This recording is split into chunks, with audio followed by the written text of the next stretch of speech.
Assalamualaikum warahmatullahi wabarakatuh. Selamat pagi Sobat Sosial yang ada di rumah, yang ada di sekolah, di kampus, dimanapun berada. Kita kembali lagi di Ngobras episode keempat. Hari ini spesial nih Sobat Sosial karena kita akan menghadirkan tim narasumber dari bidang Lim Jamsos Dinas Sosial Provinsi Jawa Barat.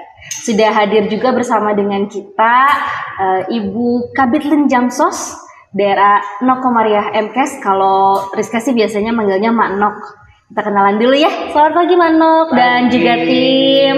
Terima kasih sudah hadir di podcastnya UPTD PPKS Mak. Karena kan kita perlu mengedukasi kepada masyarakat nih bahwa Jawa Barat itu ternyata selain kaya dengan potensi, tapi juga ada resiko-resiko terutama terkait dengan bencana ya Mak. Ya, nah, Sobat Sosial di rumah yang mungkin belum tahu bahwa dalam penanganan bencana Dinas Sosial Provinsi Jawa Barat juga memiliki peran yang sangat strategis dan sangat dibutuhkan selama proses penanganan bencana. Hari ini kita akan ngobrol-ngobrol, sharing informasi juga buat Sobat Sosial yang ada di rumah. Nanti boleh diperhatikan dan diketahui informasinya dan disampaikan juga nih sama Sobat Sosial lain yang mungkin belum sempat nonton podcast kita hari ini. Nah, Mak dan juga teman-teman mungkin sebelumnya boleh dikenalin dulu ya Mak ya. Hari ini Mbak membawa siapa saja ini? Silahkan. Terima kasih Rizka. Halo, selamat pagi Sobat Sosial. Semangat pagi. Ya, itu jargon kita di Dinas Sosial yang penanganan bencana. Di bidang Lim Jamsos kita membantu penanganan bencana di masyarakat, dan kita punya 4 tim yang bisa mensupport kita. Salah satunya adalah ini Bunia di tim JJS, ketua timnya, kemudian ini ketua tim Yansos, kemudian yang 2 lagi yang Banlog dengan Binwan tidak bisa hadir karena memang satu ada pekerjaan memang logistik, penyuluhan logistik, dan yang satu sakit. Mungkin nanti kita bisa sharing di sini, bisa pembagian informasi di sini dengan 2 orangnya. Seru juga ya ternyata Sobat Sosial.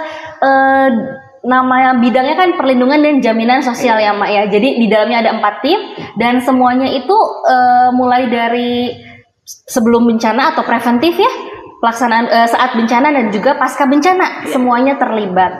Nah, Sobat Sosial di rumah mungkin ada yang belum tahu juga nih Mak, emang Dinsos ngapain gitu ya kalau lagi ada bencana? Taunya kan mungkin Sobat Sosial di rumah, oh ya bagiin beras. Taunya kan mungkin itu. Boleh diceritain sama Sobat Sosial di rumah nih Mak, sebetulnya bagaimana sih perannya Dinas Sosial Provinsi Jawa Barat, utamanya mungkin di bidangnya Lim Jamsos dalam proses penanganan bencana? Boleh diceritain. Jadi mungkin teman-teman di luar itu taunya bahwa Dinsos ya urusan sosial gitu ya. Padahal di dalamnya kita malah dapat amanat SPM. Standar pelayanan minimal, ada 5 standar pelayanan minimal, diantaranya adalah penanganan bencana. Nah, penanganan bencana kita fokusnya di perlindungan dan pengungsian serta di logistik. Kalau perlindungan dan pengungsian itu kita sebagai koordinator dari Kemensos ke Dinas Sosial Provinsi dan Dinas Sosial Kabupaten Kota. Kemudian kalau logistik kita sebagai anggota, ketuanya adalah BPBD gitu ya. Jadi kita dari pra bencana, nanti mitigasi bencana ada di tim JJS. Pada saat kita juga ada LDP, kemudian ada pemenuhan logistik, kebutuhan dasar. Kemudian paskanya juga kita ada LDP juga gitu. Jadi sebenarnya banyak sekali kegiatan-kegiatan yang memang kita fokus dan dalam penanganan bencana gitu ya. Oh, iya. Jadi tadi mungkin Rizka sedikit garis bawahi, dalam bencana itu kan tidak hanya penyaluran logistik ya Mak. Betul. Dan tidak hanya mungkin memperbaiki rumah, memperbaiki sarana fasilitas umum, tapi yang tadi Mas sampaikan ada LDP. LDP itu kan fokusnya lebih ke manusianya, betul ya. Nah mungkin Dinas Sosial fokus utamanya ketika bencana itu lebih ke manusianya tadi, selain menjadi anggota pemilik rumah-rumah yang rusak dan lain-lain dan penyaluran logistik tadi. Nah, seperti yang diketahui nih Sobat Sosial, di tahun 2026 ini Dinas Sosial Provinsi Jawa Barat itu kan punya banyak program strategis ya. Dan juga mungkin salah satunya adalah program penanganan bencana. Nah, kalau di Dinas Sosial sendiri Mak, program strategis Dinas Sosial yang berkaitan dengan penanganan bencana itu ada program apa? Kalau di Linjamsos itu penanganan bencana adalah jalan-jalan sosial. Jalan-jalan sosial. Istilahnya kan keren, jalan-jalan sosial, jalan-jalan tapi ada sosialnya juga, gitu ya. Di situ nanti ketua timnya Bunia akan menjelaskan secara spesifik apa itu jalan-jalan sosial, tapi secara garis besar bahwa itu adalah mitigasi bencana. Tapi tidak hanya bencana alam, tetapi juga bencana sosial. Jadi kita bukan pada fisiknya, misalnya pembersihan sampah di sungai irigasi. Bukan pembersihannya, tapi bagaimana sih masyarakat itu aware, bagaimana mereka memitigasi bencana. Jadi kalau misalnya ini kan kerjaan kalau air itu BSDA, iya kalau secara tupoksi untuk pembersihannya, tetapi mengajak orang, mengajak masyarakat, mengajak relawan supaya aware terhadap lingkungan itu adalah kami sosial yang mengajak. Karena kalau misalnya jembatannya ada, sarananya ada, misalnya ini sok dibagiin buat bersih-bersihnya, tapi orangnya nggak mau, bingung juga ya Mak. Nggak akan ada juga yang mau untuk bersih-bersih di situ atau untuk memitigasi hal resiko tadi. Jadi memang sobat sosial di rumah mungkin sekarang sudah beberapa di kota kabupaten dilaksanakan juga. Nanti kita akan ngobrol lebih seru ya tentang JJS ini dengan ketua timnya Mak, dan juga kita bakalan ngobrol yang tim lain juga mungkin begitu. Bencana itu tidak selalu harus bencana alam. Sobat sosial di rumah pasti pernah dengar ada yang namanya bencana sosial. Nah, yang paling mudah kelihatan bencana sosial itu biasanya ini konflik antar suku misalnya, itu kan terlihat. Selain itu barangkali ada nggak sih Mak yang terjadi di masyarakat yang juga bagian dari penanganan bencana oleh dinas sosial? Ya. Jadi memang kita kalau ngomong bencana fokusnya selalu bencana alam gitu ya. Betul. Padahal bencana sosial juga sama-sama harus ditangani. Betul. Coba mungkin fokusnya kalau bencana sosial tuh harus lebih ke arah preventif, promotif. Karena kalau sudah terjadi akan lebih sulit lagi penanganannya. Nah mungkin dari dinas sosial itu lebih mengajak bagaimana kearifan lokal Jawa Barat itu tumbuh kembali. Kalau dulu misalnya ya semua kalau nyapu ayo gitu bareng-bareng gotong royong gitu. Jadi tidak harus dibayar, tidak harus disuguhi, kita bawa bekal masing-masing gitu ya. Jadi bareng-bareng gotong royong. Nah selama ini mungkin itu tuh sudah mulai terkikis gitu. Betul. Nah bagaimana sekarang kearifan lokal itu yang memang bisa salah satu mitigasi itu di situ. Jadi mereka aware terhadap lingkungan, jangan buang sampah sembarangan dan sebagainya. Ya insya Allah sih kalau kemarin dengar penyuluhan ya bahwa kalau memulai dari saya, misalnya saya harus bersihin, tapi kalau semuanya saya, berarti semua orang juga ikut bersih. Gitu. Betul. Saya mau bersihin harus bersih. Bunia juga bilang saya, Pak Rudi juga saya, Rizka juga saya. Kalau semua saya ini bersih, berarti semua akan bergerak. Gitu. Nah itu bagaimana dinas sosial ini bisa mengajak mereka. Betul. Karena sobat sosial di rumah, hal yang besar itu dimulainya dari hal yang kecil ya Mak. Bukan dimulai dari yang besar, tapi dimulai dari saya. Betul. Individu paling kecil ya. Oke, gitu mungkin sobat sosial tadi ya sudah disampaikan bahwa di kita itu ada hal yang perlu dibangun kembali ya. Nilai-nilai kearifan yang mungkin sobat sosial apalagi generasi muda mungkin ya Mak yang belum ternyata gotong royong itu seru loh. Ternyata bareng-bareng itu seru loh dan itu bisa lebih happy juga dan enjoy melaksanakannya. Betul. Nah, ini seru nih teman-teman. Ternyata tadi kata Mak ya namanya tuh lucu, jalan-jalan sosial. Jalan-jalan tapi ada sosialnya ya Mak ya. Nah, boleh sekarang kita ngobrol lebih lanjut nih tentang jalan-jalan sosial sama Teh Nia mungkin ya sebagai ketua timnya ya Teh ya. Boleh nggak Teh diceritain apa jalan-jalan sosial Teh? Coba ke sobat sosial di rumah. Oke.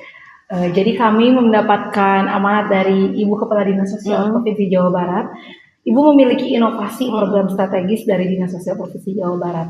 Nah, untuk di bidang perlindungan dan jaminan sosial itu kita jalan-jalan sosial. Itu apa? Itu adalah kegiatan preventif bencana di mana kita berlandaskan keserasian sosial dan kearifan lokal. Kita mendorong partisipasi aktif masyarakat dalam preventif bencana. Jadi mungkin selama ini kita melihatnya relawan yang betul. Aktif dalam preventif bencana bersama dengan Dinsos. Nah, di sini kami mendorong agar masyarakat pun ikut serta peduli terhadap lingkungan. Jadi kita berlandaskan setara selaras dan interaksi sosial. Nah, setara itu seperti apa?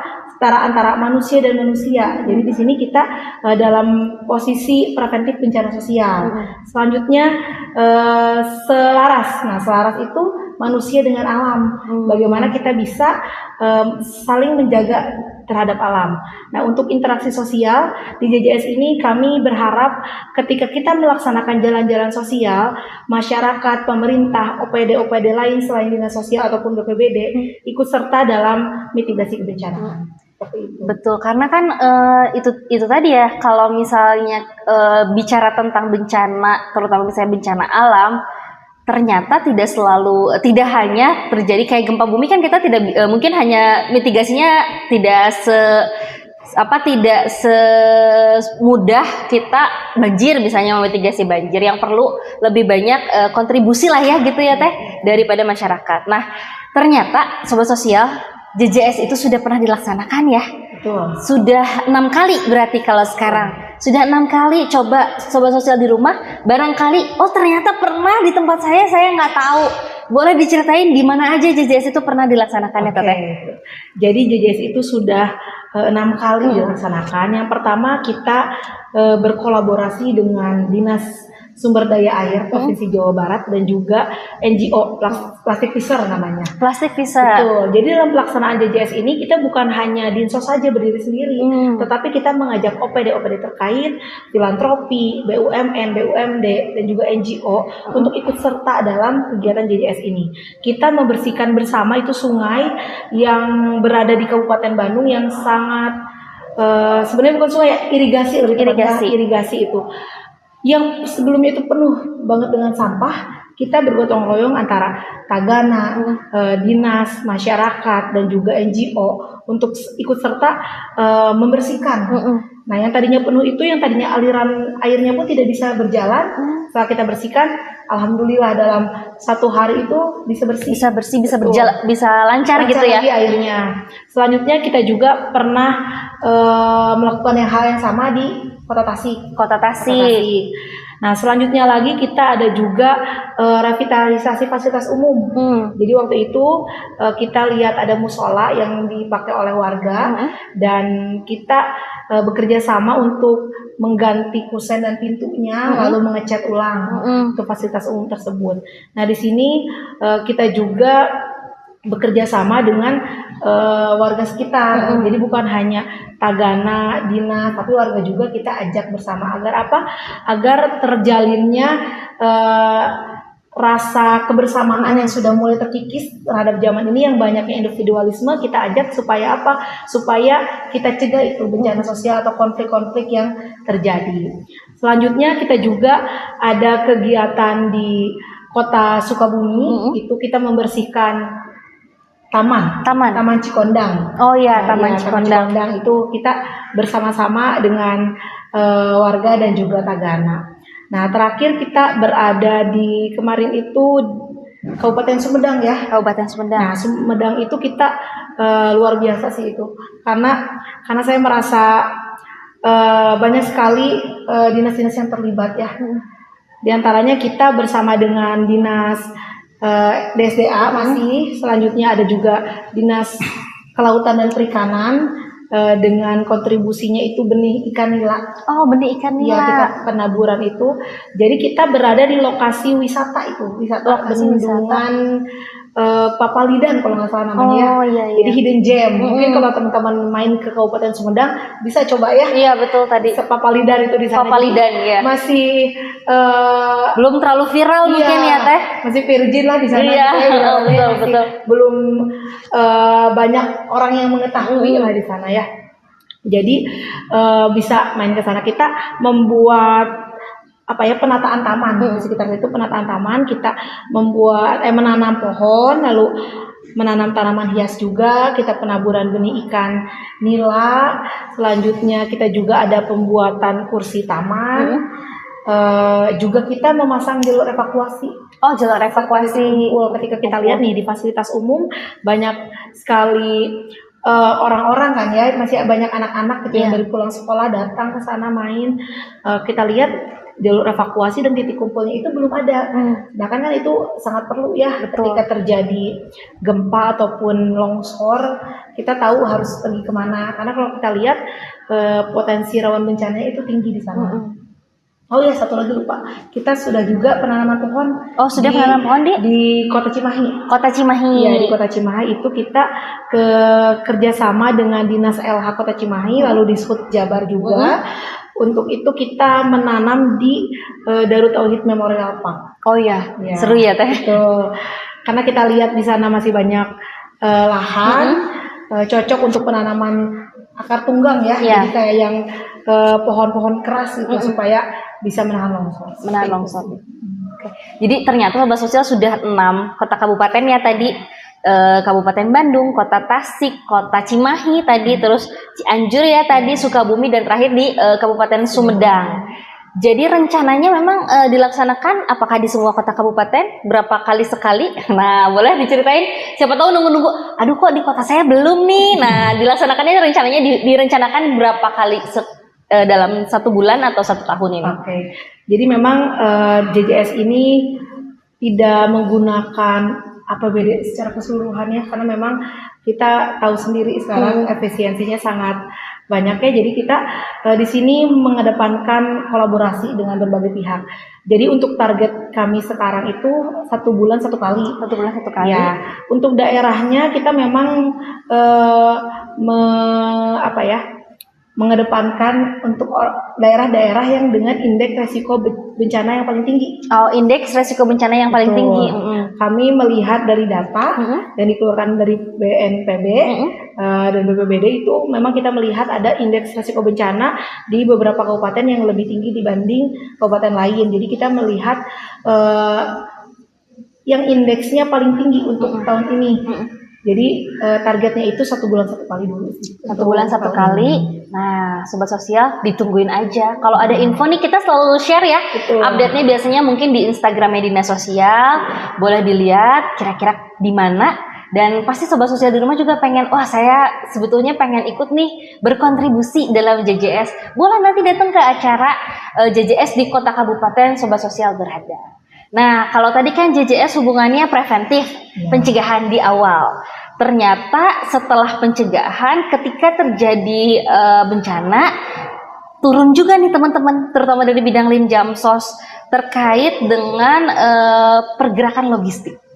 Betul ya, ada pergerakan, karena ada tim logistik itu yang ternyata kalau saya suka lihat, atau Sobat Sosial juga kayaknya suka lihat di Instagramnya Dinsos, mereka pada kekar-kekar luar biasa ya. Ya, luar biasa. Nah, itu kan juga dituntut mereka itu untuk bergerak cepat ya kan, dengan segala ketidakpastian di lapangan seperti apa dan lain-lain. Boleh nggak sih diceritain Teh, terutama dari tim logistik ya, mereka itu tantangannya tuh sebetulnya apa aja sih kalau lagi bagi-bagiin logistik gitu, apalagi menjangkau daerah-daerah yang sulit gitu. Memang untuk penanganan bencana ini kita banyak sekali tantangan ya di lapangan.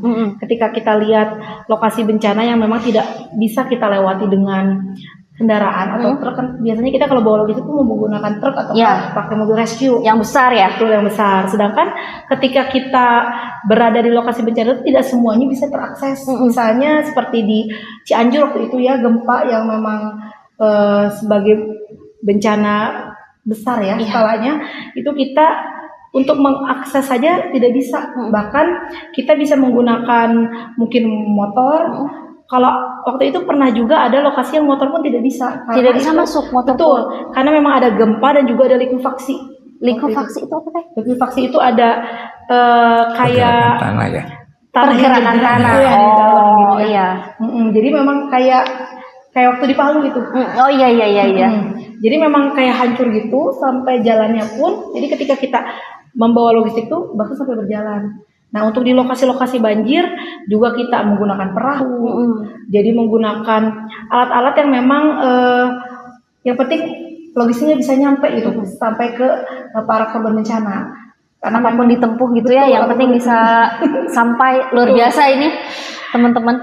Jadi kalau saya berada di Linjamsos itu banyak sekali hal-hal yang memang yang kita hanya tadi cuma melihat di TV ya, betul. Cuman mendengarkan cerita, dan ketika kita berada di Dinsos ini di bidang Linjamsos kebencanaan khususnya, kita seperti yang melihat yang ada di TV itu beneran ada loh ini, sampai kita harus pakai perahu, kita harus jalan kaki bawa logistik, kita harus pakai motor atau dengan hal apapun, yang penting korban bencana itu tidak kelaparan, kebutuhan dasarnya bisa terpenuhi seperti itu. Karena kan yang paling penting juga ketika penyaluran logistik kan tadi tidak mungkin sama kita sendiri ya Teh. Betul. Ada koordinasi juga dengan banyak pihak.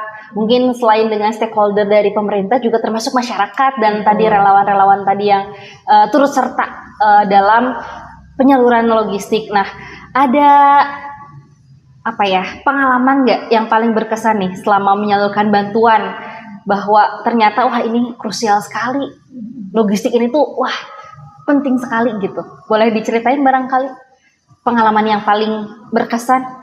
Oke, kembali lagi ke Cianjur mungkin ya, karena itu banyak sekali pengalamannya. Jadi memang waktu itu kita harus nyampe cepat, 1 jam setelah gempa kita udah langsung ke sana. Di sana itu listriknya mati semua. Mungkin banyak juga yang masih banyak puing-puing, masih banyak, mohon maaf ya, mayat, ya jenazah seperti itu. Jadi ketika kita lewat melihat kanan kirinya hancur, kita melihat korban-korbannya juga masih ada di jalanan. Ketika kita bawa logistik juga pernah kayak diberhentikan gitu, karena memang banyak yang lapar gitu, seperti itu. Jadi yang kita lihat itu bukan hanya logistiknya saja ketika mereka menunggu kami, tapi korban bencana itu seperti melihat harapan ketika kami datang. Jadi bukan hanya melihat logistiknya, tapi seperti ada harapan yang ditunggu-tunggu gitu. Ketika tidak ada misalnya air bersih, tidak ada toilet, kita kan kadang bawa toilet portable gitu ya, tidak ada makanan, baju ataupun apapun, kita hadir untuk minimal kebutuhan dasar mereka itu terpenuhi. Seperti itu sih, dari mulai tenda, pakaian, makanan. Jadi kita melihat harapan di sana. Jadi bukan sekedar membawa, iya betul, betul Sobat Sosial. Kebayang betapa situasi di sana itu mungkin haru dan juga sedih, dan juga di balik keharuan sedih juga mereka punya harapan akhirnya gitu ya. Alhamdulillah dari masyarakat mungkin yang pernah ketemu sama teman-teman di logistik atau yang pernah membantu, itu apresiasi setinggi-tingginya buat mereka, luar biasa sekali. Nah, selain logistik kan tadi disampaikan juga ya sama Emak, ada yang kita lakukan, yang kita bantu itu bukan hanya dari segi logistik, tapi dari segi manusianya nih. Para penyintas disebutnya ya, kalau Sobat Sosial ini kan korban yang selamat itu disebutnya penyintas. Di situ turun juga nih tim LDP ya kalau tidak salah, tim LDP dari Dinas Sosial Provinsi Jawa Barat yang hadir untuk para penyintas bencana. Boleh diceritakan nih, LDP itu ngapain sebetulnya? Dukungan psikososial kalau tidak salah kan ya LDP itu. Terus apa saja yang dilakukan? Bagaimana mekanismenya? Boleh diceritakan sama Sobat Sosial di rumah. Mungkin ini sedikit ya menjelaskan gambaran tentang kegiatan di tim Yansos ya. Tim Yansos sebenarnya bergerak bukan saja di LDP, tapi kita dalam kegiatan mitigasi bencana, pra bencana kita sudah melakukan kegiatan dalam hal sosialisasi dan edukasi kebencanaan, kesiapsiagaan bencana kepada anak sekolah. Jadi kita memberikan kegiatan pencegahan lah. Pencegahan. Dalam kegiatan. Jadi biar mereka tahu kalau ada bencana harus seperti apa. Ya, bencana itu seperti apa. Betul. Dan langkah-langkah apa yang harus dilakukan. Nah, itu mungkin kegiatan kita yang pertama. Kemudian ada yang kedua adalah pada saat bencana kita akan turun melalui kegiatan LDP, layanan dukungan psikososial. Di sini kita bergerak ya, memberikan kepada para penyintas agar mereka tidak trauma. Jadi kita memberikan dukungan psikologis kepada mereka berupa ya, bisa berupa dukungan moral kepada mereka. Kita memberikan semacam psikologi first aid ya. Jadi pertolongan pertama kepada mereka dalam dukungan emosi, secara emosi. Kita memberikan semacam jadi teman curhat, mendengarkan mereka, terus memberikan rasa aman kepada mereka. Selain itu juga kita memberikan Kita memberikan semacam asesmen awal. Jadi pertama ke sana kita melakukan kegiatan asesmen, kemudian dari situ dari hasil asesmen kita lihat apakah mereka perlu dukungannya seperti apa. Kita juga melakukan kegiatan screening juga, SRQ 20 ya, metodenya. Di sini kita lihat, kita akan memilah-milah apakah para penyintas itu ada yang mengalami trauma berat atau tidak. Kalau ringan mungkin masih bisa tim LDP yang memang kita kolaborasi dengan yang lain juga, dengan para pensos dan peksos yang ada di dinas sosial. Kalau memang berat nanti akan kita rujuk kepada siapa, misalnya kepada dinas kesehatan atau kepada psikolog, seperti yang pernah kita lakukan dalam kegiatan LDP yang hampir sebulan ya. Kita turun di Pasir Langu ya, di Kabupaten Bandung Barat. Di sana memang benar-benar kita sebagai suatu tim, kita bukan hanya dinas sosial saja, kita semuanya berkolaborasi dengan LSM, kemudian juga ada dari mahasiswa, kemudian ada dari universitas ya maksudnya, kemudian juga ada dari OPD-OPD terkait dan mungkin dari kepolisian dan lain-lain. Di situ kita saling berkolaborasi. Dan salah satu yang kita rujuk juga, ada yang kita rujuk ke RSC, ke tim dari RSC untuk mereka yang mempunyai trauma yang berat. Nah. Jadi berarti LDP juga tim dari Yansos tadi ya. LDP itu ada di tim Yansos. Yansos itu tim pemulihan dan pelayanan sosial. Tim pemulihan dan pelayanan sosial. Nah, Sobat Sosial, ternyata tim Yansos ini tidak hanya bergerak saat terjadi bencana kepada penyintas, sebelumnya juga sudah bergerak. Nah, ini menarik juga nih, adik-adik Gen Z berarti mungkin pernah ketemu sama timnya Pak Rudi di sekolahnya. Nah, itu bagus banget ya Sobat Sosial di rumah, karena memang hal yang dasar untuk setiap manusia itu tahu ketika ada bencana itu harus ngapain. Kalau nggak tahu, biasanya resiko kita untuk tidak selamat itu lebih tinggi ya Pak, betul? Daripada kita tahu ketika ada bencana itu harus melakukan apa. Nah, Sobat Sosial mungkin yang, aduh kayaknya di sekolah aku belum pernah, misalnya gitu, nanti boleh komen, kita nanti bisa usulkan ke tim Yansos untuk sekolah-sekolah yang ada di Jawa Barat yang belum pernah mungkin ikut mitigasi tadi, nanti kita boleh jalan-jalan ke sana, ketemu sama Sobat Sosial di rumah. Nah, tadi juga dijelaskan bahwa LDP pun kita sebetulnya kolaborasi ya. Kolaborasi betul. Mungkin dengan internal di Dinas Sosial kan ada tim penyuluh dan juga tim pekerja sosial, juga mungkin tim psikolog dari Dinkes dan lain-lain ya Pak. Kalau misalnya boleh nih, ada mahasiswa tadi misalnya, ada masyarakat juga yang mungkin dia ingin ikut dalam proses LDP, tapi kan kita bersentuhannya itu dengan penyintas, di mana mungkin dia punya luka, trauma dan lain-lain, dan mungkin kadang takutnya salah penanganan. Kayak mungkin Rizka juga kan belum pernah LDP, tapi ingin ikut serta, takutnya aduh saya takutnya ngomong ini salah nih. Nah, ada nggak sih pesan dari tim Yansos, tim LDP terutama kepada masyarakat nih, supaya jangan sampai salah dalam bersikap, dalam berbicara, dan supaya lebih peka juga terhadap para penyintas bencana? Sebenarnya begini, pengalaman dari kita lihat dari kemarinnya di Pasir Langu, sebenarnya banyak sekali masyarakat yang turun ke sana, dan sepertinya sudah semacam jadi rekreasi bagi mereka. Sedangkan penyintas itu tidak butuh itu. Sebenarnya mereka perlu dukungan, dukungan baik empati dari masyarakat. Jadi kadang-kadang di sini, kadang-kadang kita tuh tidak sadar, kita tuh kalau ke sana, kadang-kadang kita tuh bertanya lagi, bagaimana ininya, kejadiannya seperti apa. Itu kadang-kadang secara tidak sadar itu akan membuka trauma bagi mereka.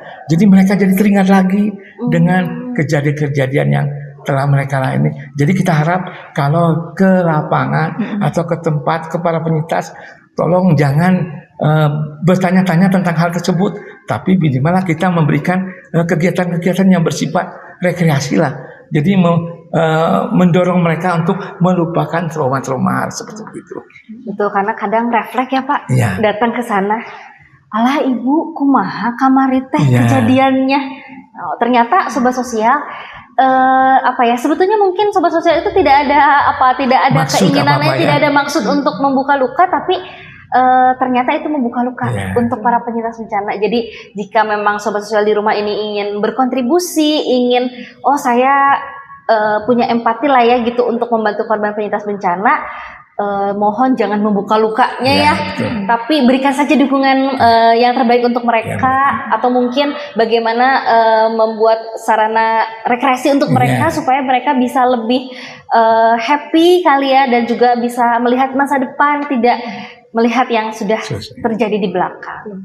Nah, ini menarik juga bahwa tadi disampaikan juga sama Emak dan tim kalau dalam proses awal sampai proses pasca bencana ini melibatkan bukan hanya Dinsos, bukan hanya stakeholder pemerintah, tapi juga ada pihak-pihak eksternal termasuk relawan. Betul ya? Relawan yang tadi disebut-sebut itu Tagana. Nah, sobat sosial mungkin pernah dengar Tagana. Bajunya kalau tidak salah biru dongker ya, biru-biru gitu ya. Berarti kan Tagana itu ada ininya, ada tim yang di dinas sosial itu membinanya lah gitu istilahnya. Tim Binwan kalau tidak salah ya. Tim Binwan. Nah, tim Binwan itu bagaimana mereka membina para Tagana ataupun relawan-relawan, dan sebetulnya hubungannya itu bagaimana sih tim Binwan, relawan-relawan, dan proses penanganan bencana yang dilakukan di Jawa Barat? Jadi begini ya, dalam penanganan bencana yang tidak kalah penting adalah para relawan ini, termasuk Tagana dan Pordam ya. Kalau Pordam lebih ke bencana sosial, kalau Tagana biasanya pelibatan mereka di bencana alam. Pordam itu pelopor perdamaian. Nah, jadi kalau namanya Tagana, kalau di proses bencana alam, mereka ini biasanya terlibatnya dalam kegiatan penanganan bencana langsung, termasuk yang pertama mungkin mereka dalam penanganan kepada korban bencananya, asesmennya, kemudian juga mereka memberikan kegiatan dapur umumnya, memberikan semacam kayak makan kepada para penyintas. Kemudian satu lagi, mereka juga terlibat dalam kegiatan LDP. Jadi mereka membantu kita dalam kegiatan LDP. Dan keterampilan mereka tuh harus ditingkatkan, karena tidak mungkin kan mereka bekerja tanpa adanya keterampilan atau kemampuan mereka, dan kemampuan harus ditingkatkan, dan tim yang memang harus melakukan kegiatan pembinaan, meningkatkan keterampilan, kemampuan dari para Tagana adalah berada di bawah tanggung jawab dari tim pembinaan relawan. Mereka kan di Binwan ini mungkin semacam sebagai fasilitator atau mediator dari antara yang menghubungkan antara para Tagana dengan yang pembuat kebijakan. Jadi mereka ada di tengah-tengah sini. Ya, karena sempat ada yang menarik viral juga waktu di Pasir Lango kemarin, di dapur umum ada chef yang luar bule-bule itu. Iya, boleh ya, ada 3 kalau nggak salah. Tuh, yang ke filmnya di TV itu tuh chefnya, padahal yang di belakangnya itu yang bantuin chefnya sebetulnya ada relawan-relawan dan juga Tagana-Tagana yang siap sedia di dapur umum itu ya Pak ya, yang sudah dibina tadi oleh tim Binwan. Nah, ada nggak sih Pak tantangan yang dimiliki atau dihadapi oleh tim Binwan khususnya dalam membina para relawan dan juga Tagana, karena kan mereka mungkin banyak yang dari masyarakat dan mungkin sebelumnya tidak pernah berkecimpung dalam dunia bencana atau dunia sosial gitu. Barangkali tantangannya tuh apa sih dalam membina mereka? Mungkin ya tantangannya ini karena mereka kan dari masyarakat biasa ya. Kadang-kadang mereka memang harus dianggap sebagai temannya. Kadang-kadang Tagana tuh dianggap bukan sebagai bagian dari kita. Nah, yang langkah pertama tuh kita sebagai dari tim Binwan tuh harus menganggap mereka tuh sebagai bagian dari proses penanganan bencana. Setelah itu mereka juga harus bisa dihubungkan ya dengan stakeholder yang terkait, misalnya dalam proses peningkatan kemampuan mereka ya dalam penanganan bencana. Seperti kemarin ya kita mengadakan kegiatan vertical rescue, kemudian mungkin nanti ada juga peningkatan komunikasi terhadap para tagana, kemudian juga mungkin water rescue, kemudian administrasi. Nah ini tantangan bagi tim Binwan, mereka harus bisa diberdayakan, mereka harus bisa mempunyai kemampuan yang mungkin lebih, karena memang dalam proses penanganan bencana ini mereka merupakan ujung tombak terdepan dalam kegiatan penanganan bencana. Mungkin itu. Betul, karena memang peran serta masyarakat itu sangat berdampak juga ya. Pemerintah nih, Sobat Sosial, pemerintah itu baik itu kota, kabupaten maupun provinsi itu tidak bisa bergerak sendiri. Jadi Sobat Sosial di rumah, masyarakat luas, para relawan, kami sangat bahagia, sangat apresiasi dengan keberadaannya. Mulai dari mitigasi tadi di JJS, terus saat penanganan bencana di LDP maupun penyaluran logistik, sampai pasca bencananya sudah terlibat. Terima kasih ya para relawan, para tagana yang sudah hadir bersama-sama dengan Dinas Sosial Provinsi Jawa Barat di setiap hari-harinya. Mudah-mudahan semua relawan ini sehat selalu mungkin ya, Bapak Ibu, dan yang pastinya juga tetap semangat. Tadi tim Binwannya sudah semangat, teman-teman relawannya juga harus semangat gitu. Sobat Sosial, luar biasa sekali informasi yang sudah kita terima dari Ma dan juga tim di bidang Linjamsos. Seru ternyata, dan banyak hal yang mungkin Sobat Sosial di rumah itu belum tahu, akhirnya bisa tahu dan juga bisa memberitahu nih Sobat Sosial yang lain. Supaya lebih aware tadi, dimulai dari hal kecil loh Sobat Sosial, dari diri sendiri. Nah, sekali lagi Ma dan juga teman-teman, terima kasih ya sudah bergabung di podcastnya UPTD PPKS, sudah berbagi informasi sama Sobat Sosial. Semoga kita bisa ketemu lagi, semoga Sobat Sosial bisa ketemu nih dengan wajah-wajah ini saat jalan-jalan sosial nanti di kota kabupaten Sobat Sosial tempatnya berada. Dan sekali lagi kita ucapkan terima kasih, mudah-mudahan selalu sukses, bermanfaat untuk banyak orang Ma dan teman-teman juga. Kita kembali lagi Sobat Sosial nanti di podcast Ngobras episode selanjutnya. Jangan lupa untuk Ngobras sekarang tayangnya di YouTube Dinas Sosial Provinsi Jawa Barat. Yang belum subscribe atau like dan juga komen, boleh di subscribe dulu, dan boleh juga dong komen selanjutnya pengen menghadirkan narasumber siapa di Ngobras episode berikutnya. Terima kasih, sampai jumpa kembali Sobat Sosial.